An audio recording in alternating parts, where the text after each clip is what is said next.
Back in the 1970s, for one Melinda Mason, bored teenager living in White House, Texas, which is just a little bit outside of Tyler, she's tired of that place. It's boring. There's nothing to do. She probably doesn't have access to her own vehicle. She's tired of her parents, family members arguing and yelling. And then one day, the family decides that they want to add on to a house. Maybe build like a mother-in-law, something like that. So one of the construction workers that shows up is Thomas Wayne Mason. And a big, strong guy. Melinda sees him, and maybe she thinks that he's cute. I don't know.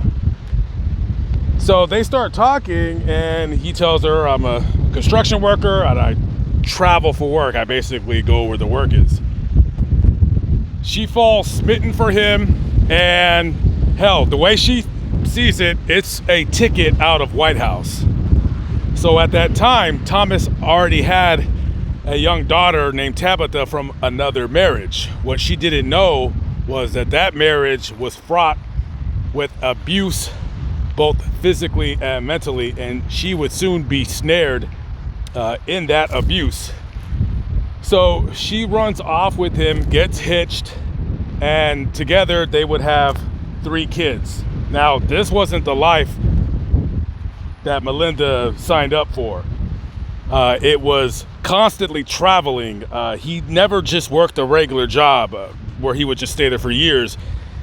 He would work for 3 months or whenever the work ended, and then he would go on to the next town, often taking his family with him. They would pull a trailer behind his truck. This trailer had no running water.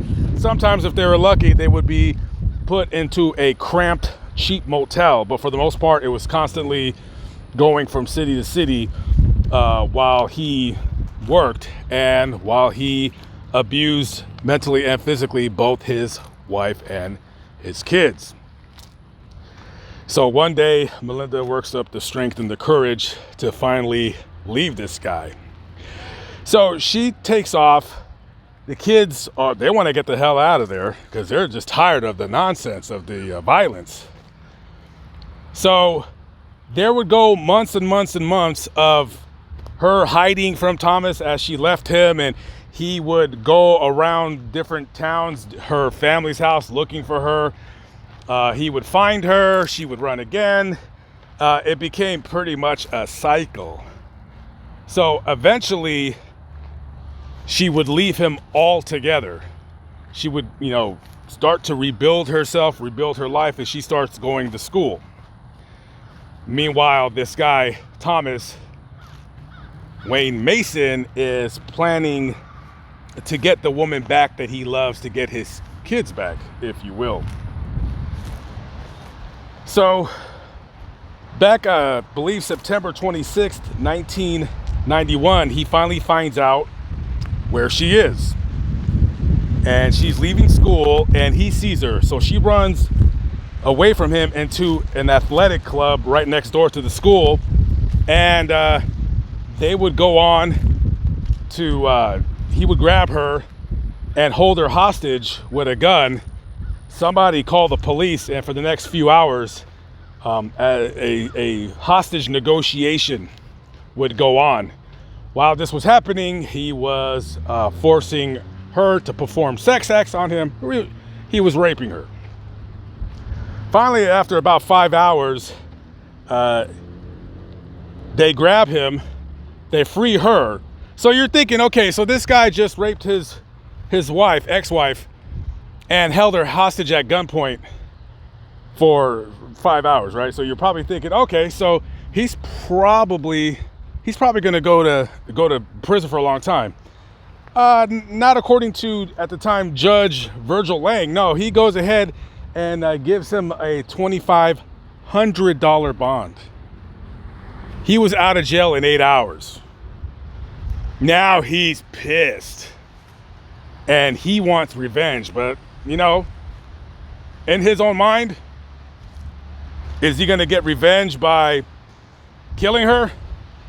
No. In his mind, it's worse than that. He's going to make her suffer. He's going to make her pay. So on October 2nd, 1991, at the time he was living in East Tennessee, he makes about the 12 hour drive out to White House. He stops in Tyler at a pawn shop and he buys a shotgun with 3 boxes of buckshot ammunition. He goes to a local burger joint, has himself some meatloaf and mashed potatoes, and he's sitting and he's gonna wait. And he's waiting for Marcia Brock. That's the mother of his ex-wife. He's waiting for her to come home. He sees her car coming down the street. Bingo, there she is. And he takes off, jumps in his car like a bat out of hell, runs a stop sign, goes to the house. And as she's opening the door, he barges in with the gun and immediately shoots her right in the head. The buckshot blew half of her head right off the back. Brains and sinew and skeletal pieces from the skull come flying all over the wall of the living room. At that time, Sybil Mayers Dennis, who is the grandmother of his ex-wife and the mother of Marcia, she runs for her life, runs into the room and calls 911. And as she's doing that, she's pleading for help. He takes the shotgun, levels it at her, and boom, blasts. Buckshot tears right through her arm into her side. He shoots her again, just for good measure. After that, his job is done. He gets in his car and he drives out to a family member's house just outside of Memphis. So he tells his daughter from the previous marriage, I just killed her mom and her grandmother. He would also later the next day, on the 3rd, same story. So by this time now, as the police got to the house and they seen that these 2 bodies and the 911 call, now they're putting out an APB for Thomas Wayne Mason. So eventually, and I don't know why this worked out this way, but there was a Memphis cop who was some kind of distant relative to Mason. So Mason's cousin calls the Memphis cop and he said, "Hey, Thomas wants to turn himself in, but he wants you to come alone." I don't know why he agreed to this.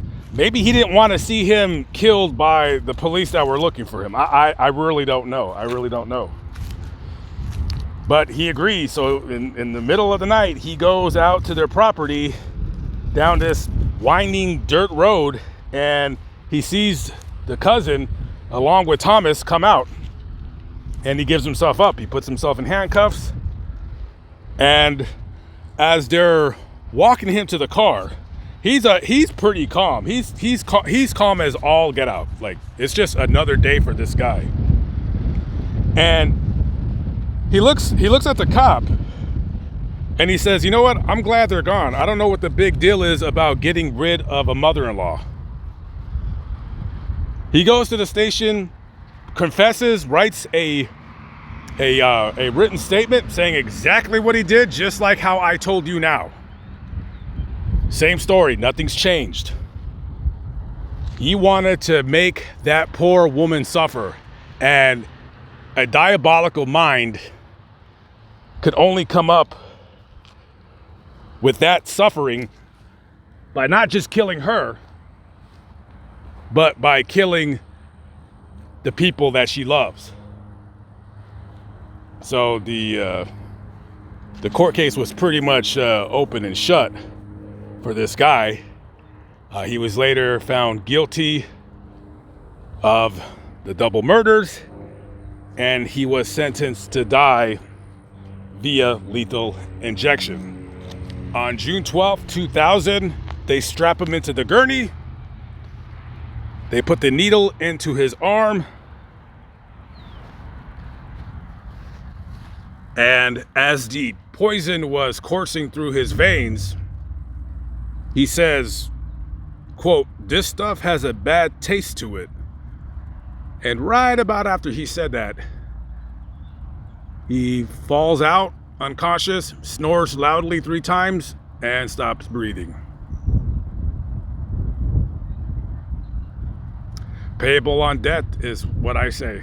A man that his life was fraught with violence towards others, and he thought, if I can't have her, no one will. And then he thought, oh, the hell with it, I'll just kill her mother and her grandmother. Psychopath. Okay, guys.